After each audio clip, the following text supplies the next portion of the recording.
फाल्गुन शुक्ल एकादशी, आमल की एकादशी। हिंदू धर्म के अनुसार सभी एकादशियों का काफ़ी महत्व होता है, लेकिन इन सब में आमल की एकादशी को सर्वोत्तम स्थान पर रखा गया है। आमल की एकादशी के दिन जगत के पालनहार श्री हरि विष्णु और आंवले के पेड़ की पूजा की जाती है। कहा जाता है कि आंवले का पेड़ भगवान विष्णु को अत्यंत प्रिय है। आमल की एकादशी को कुछ लोग आंवला एकादशी या आमलसी ग्यारस भी कहते हैं। इसे रंग भरी एकादशी के नाम से भी जाना जाता है।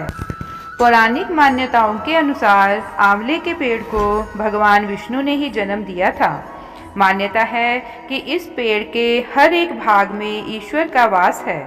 आमल की एकादशी के दिन आंवले के पेड़ के नीचे बैठकर भगवान विष्णु का पूजन करने से वो बेहद प्रसन्न होते हैं। इस दिन आंवले के पेड़ के नीचे बैठकर नारायण की पूजा करने से 1000 गौदान के समान पुण्य की प्राप्ति होती है।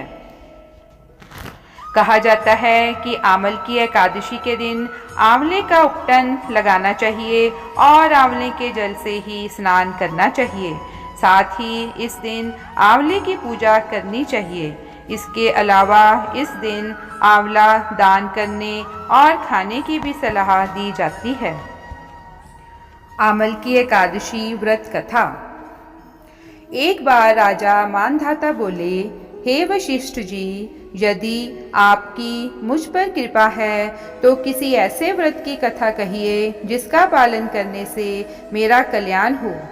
महर्षि वशिष्ठ बोले, हे राजन, सब व्रतों से उत्तम और अंत में देने वाले आमल की एकादशी के व्रत का वर्णन करता हूँ। राजा मानधाता ने फिर से प्रश्न किया, हे मुनिवर, इस आमल की एकादशी की उत्पत्ति कैसे हुई और इसका महत्व क्यों है?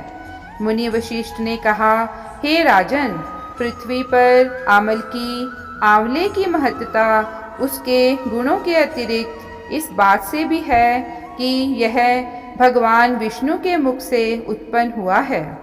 जब पृथ्वी पर आमलकी का जन्म हुआ तभी सृष्टि को बनाने वाले ब्रह्मा का भी विष्णु की नाभि से निकले कमल में प्राकट्य हुआ। यह एकादशी फाल्गुन मास के शुक्ल पक्ष में होती है। इस व्रत के करने से समस्त पाप नष्ट हो जाते हैं। इस व्रत का फल अनंत अर्थात 1000 गौदान के फल के बराबर होता है।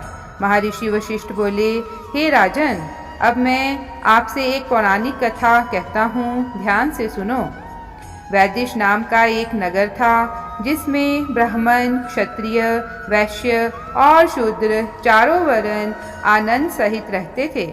उस नगर में सदैव वेद ध्वनि गूंजा करती थी तथा पापी, दुराचारी तथा नास्तिक उस नगर में कोई नहीं था।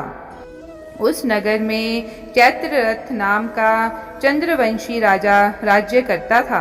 वह अत्यंत महान और धर्मात्मा था।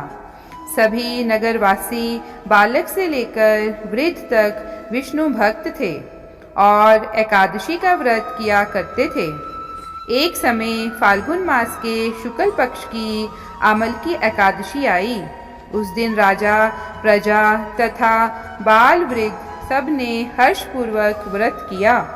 राजा अपनी प्रजा के साथ मंदिर में जाकर पूर्ण कुंभ स्थापित करके धूप, दीप, नैवेद्य, पंचरत्न आदि से आंवले का पूजन करने लगा। राजा और नगरवासियों ने मंदिर में जागरण किया। वे सब इस प्रकार स्तुति करने लगे, हे धात्री, तुम ब्रह्म स्वरूप हो, तुम ब्रह्मा जी द्वारा उत्पन्न हो और समस्त पापों को नाश करने वाली हो। तुमको नमस्कार है। अब तुम मेरा अर्घ्य स्वीकार करो। तुम श्री रामचंद्र जी द्वारा सम्मानित हो। मैं आपकी प्रार्थना करता हूँ, अतः आप मेरे समस्त पापों को नष्ट करें। सबने उस मंदिर में रात्रि जागरण किया। रात के समय वहाँ एक बहेलिया आया जो अत्यंत पापी और दुराचारी था। वह नगर के बाहर रहता था। वह अपने कुटुंब का पालन जीव हिंसा करके किया करता था। भूख और प्यास से व्याकुल वह बहेलिया इस जागरण को देखने के लिए मंदिर के एक कोने में बैठ गया। वह भूखा प्यासा विष्णु भगवान तथा एकादशी महात्म्य की कथा सुनने लगा। राजा और नगर वासियों की भांति उसने भी सारी रात जागकर बिता दी।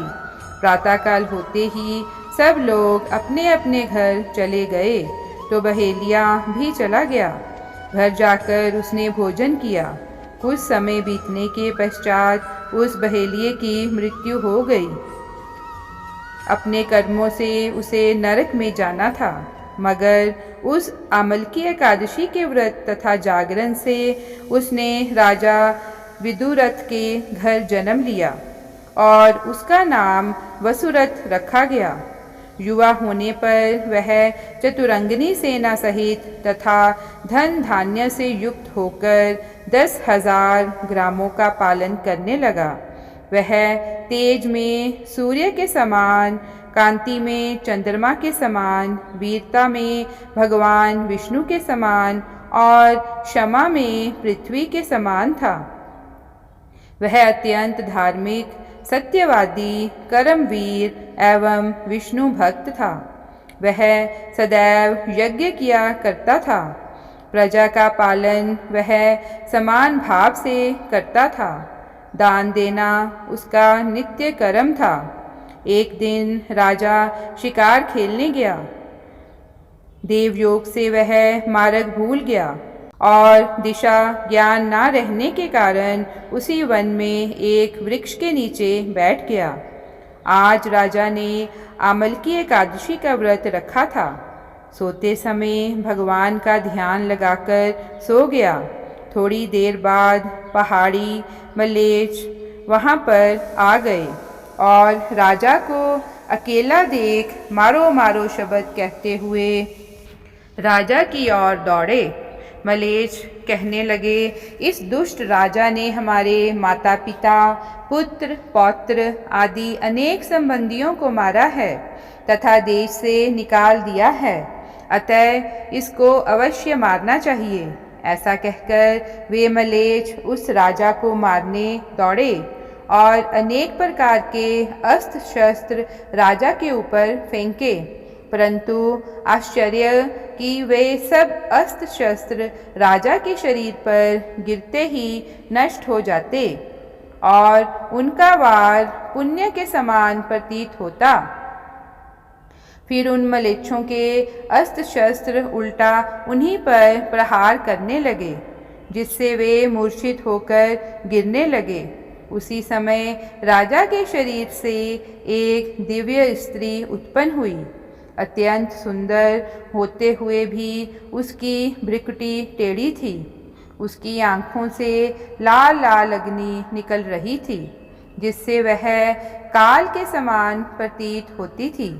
वह स्त्री मलेच्छों को मारने दौड़ी और थोड़ी ही देर में उस देवी ने सब मलेच्छों को काल के गाल में पहुंचा दिया।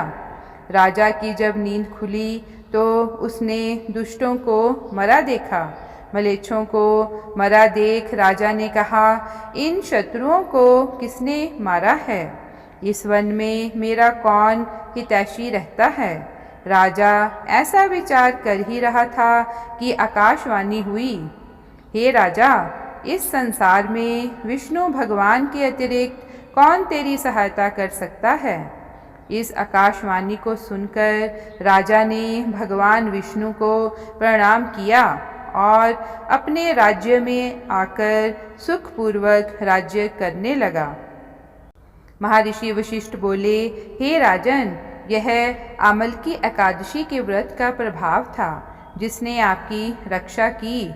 जो मनुष्य इस आमलकी एकादशी का व्रत करते हैं वे प्रत्येक कार्य में सफल होते हैं और अंत में विष्णु लोक को जाते हैं। धन्यवाद। जय हरि विष्णु।